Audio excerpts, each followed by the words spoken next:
Welcome to only IAS. स्वागत है आप सभी लोगों का current affairs revision for prelims 2021 में।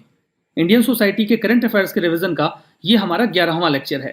आज के इस सेशन में हम जुलाई महीने के इंडियन सोसाइटी के करंट अफेयर्स को रिवाइज करेंगे। इस सेशन का first important article United dice plus 2019-20 के बारे में है।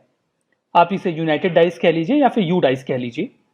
अभी हाल ही में यूनियन एजुकेशन मिनिस्टर ने एक रिपोर्ट को रिलीज किया है जो कि यू डाइस प्लस के ऊपर बेस्ड है, मतलब United district information system for education, और इसमें एक प्लस ऐड किया गया है जिसका मतलब अभी मैं आपको बता दूंगा।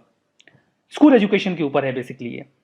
स्कूल्स के बारे में हमें बहुत सारा इवैल्यूएशन करना होता है, ये समझना होता है कि वो किस प्रकार से मैनेज किए जा रहे हैं, फर्दर उनकी स्थिति क्या है, डेटा क्या है, जिसके बेसिस पे पॉलिसी मेकिंग की जा सके या फिर कोई भी और कदम उठाया जा सके ताकि हम स्कूल एजुकेशन को बेहतर कर सकें। वो डेटा मिलने में काफी दिक्कत होती थी, तो सरकार ने 2012-13 में एक प्लेटफॉर्म तैयार किया। ये प्लेटफॉर्म जो था that was you dice.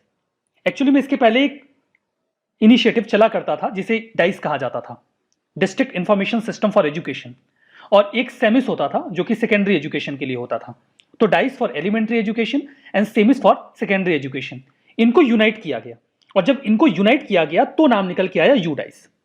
You dice is a kind of platform जहां पर सभी जो स्कूल के प्रिंसिपल्स होते हैं उन्हें अपने स्कूल का पूरा डेटा फीड करना होता है कि स्कूल्स में कितने इनरोलमेंट हुए हैं, ग्रॉस इनरोलमेंट रेशियो कितना है, इंफ्रा कैसा है, फैसिलिटीज कैसी हैं, इन सभी चीजों का डेटा वहां पर उन्हें फीड करना होता है। अभी डेटा यूनिफाइड तौर पे जब मिल जाता है तो इवैल्यूएशन करने में आसानी होती है। जैसा कि हमें समझ में आ गया कि जो यू डाइस है वो आया 2012-13 में। It was a kind of management information system. Schools कैसे मैनेज किए जा रहे हैं इनका एक इंफॉर्मेशन सिस्टम है, मतलब इसकी मदद से हमें जानकारी मिल जाती है उस पूरे इंफ्रा के बारे में। स्कूल एजुकेशन के लिए ये एक लार्जेस्ट मैनेजमेंट इंफॉर्मेशन सिस्टम है जो एग्जिस्ट करता है। पर्पस यही था कि जो एजुकेशन के पैरामीटर्स हैं उनको मेजर किया जाए क्लास 1 से लेकर 12 तक, जो भी गवर्नमेंट या फिर प्राइवेट स्कूल्स हैं पूरे इंडिया में उनके लिए।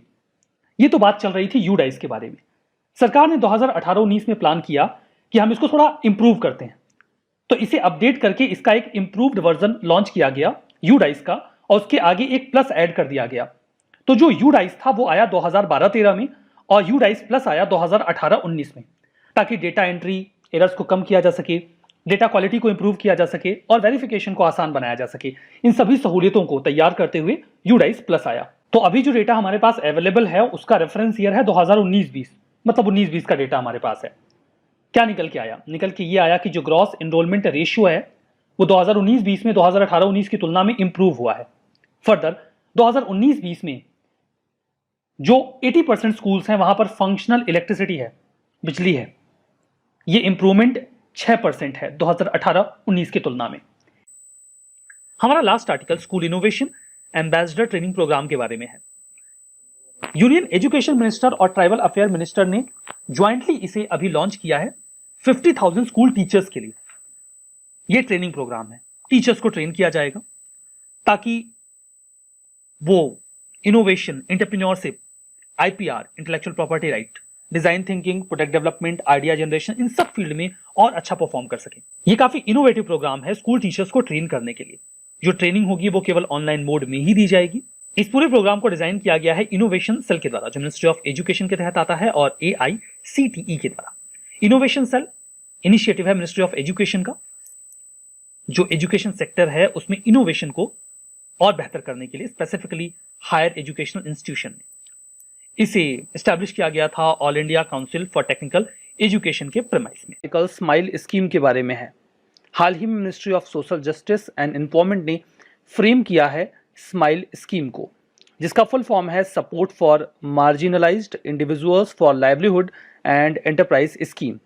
देखिए, इसके पहले 2 सेंट्रल सेक्टर स्कीम्स हुआ करती थी, जिनमें से पहले का नाम था comprehensive rehabilitation of persons engaged in the act of begging, मतलब ऐसे लोग जो बेगिंग में इन्वॉल्व हैं उनकी रिहेबिलिटेशन के लिए यह स्कीम हुआ करती थी। इसके अलावा जो दूसरी स्कीम थी that was comprehensive rehabilitation for welfare of transgender persons. तो अब इन दोनों स्कीम्स को आपस में मर्ज कर दिया गया है और बना दिया गया है एक नया initiative that is smile.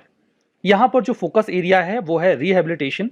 Further medical facilities के प्रोविजंस किए गए हैं, काउंसलिंग की बात की गई है, basic documentation, education, skill development और इकोनॉमिक लिंकेजेस की भी बात स्माइल स्कीम में की गई है। इम्प्लीमेंटेशन की बात करें तो ये स्टेट्स, यूटी की जो गवर्नमेंट है, local urban bodies, voluntary organisations, community based organisation यानी कि सीबीओ और जो अन्य ऑर्गेनाइजेशंस हैं उनकी मदद से इसे इंप्लीमेंट किया जाएगा। कई सारे शेल्टर होम्स ऑलरेडी एग्जिस्टेंस में हैं, तो रिहैबिलिटेशन के लिए प्राइमरली तो इन्हीं रिहैबिलिटेशन सेंटर्स या फिर शेल्टर होम्स का इस्तेमाल किया जाएगा।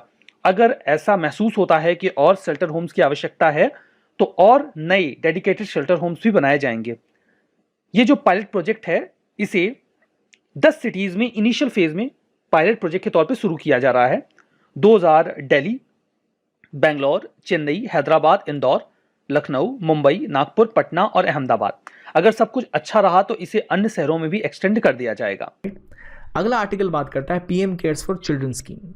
तो PM CARES for children scheme important बात यह है कि ये एक वेब बेस्ड पोर्टल है। हमें पता होना चाहिए लॉन्च किसने किया। हम सोचेंगे पीएम ऑफिस ने किया, पर नहीं, पीएमओ ने नहीं, ये ministry of women and child development ने लॉन्च किया है। और इस पोर्टल का काम है कि जिन बच्चों ने अपने माँ बाप को खो दिया कोरोना के समय, उनको सहायता प्रोवाइड की जाए, उनकी देखभाल की जाए। तो जो भी बच्चे जिन्होंने अपने दोनों पेरेंट्स को या फिर जो उनके इकलौते पेरेंट थे उनको खो दिया है, या लीगल गार्डियन जो थे जो उनका ख्याल रखते उनको खो दिया है पैंडेमिक में, उनको 10 साल की फाइनेंशियल असिस्टेंस दी जाएगी जो पीएम केयर फंड है उसके थ्रू। तो मंथली स्टाइपेंड दी जाएगी 5 साल तक के लिए, 18 साल तक जब हो जाते हैं उसके बाद, और 23 साल के बाद उनको एक लमसम अमाउंट दिया जाएगा पर्सनल या प्रोफेशनल यूज़ के लिए। कोई बिजनेस वो करना चाहें, कुछ दुकान खोलना चाहे, एजुकेशन लेना चाहे, उसके लिए। तो ये सेटअप किया गया है चिल्ड्रन के लिए। किस मिनिस्ट्री ने लॉन्च किया ये आपको पता होना चाहिए। पोर्टल है ये, और इसमें खास बात ये, इसमें बच्चों को इंश्योरेंस भी प्रोवाइड की जाएगी। उन्हें आयुष्मान भारत स्कीम के अंतर्गत एनरोल किया जाएगा, 5 लाख का इंश्योरेंस कवर दिया जाएगा। जो प्रीमियम है 18 साल की उम्र तक गवर्नमेंट भरेगी पीएम केयर्स फंड के थ्रू। तो उनकी हायर एजुकेशन हो गई, उनकी एजुकेशन हो गई, उनका केयर हुआ, सब कुछ कवर किया जाएगा इस स्कीम के अंतर्गत। तो एक अच्छी स्कीम है जिन बच्चों ने अपने गार्डियन को खो दिया है कोरोना के टाइम में, पैंडेमिक में, उनकी मदद करने के लिए। तो आज के इस सेशन में बस इतना ही। Thank you very much.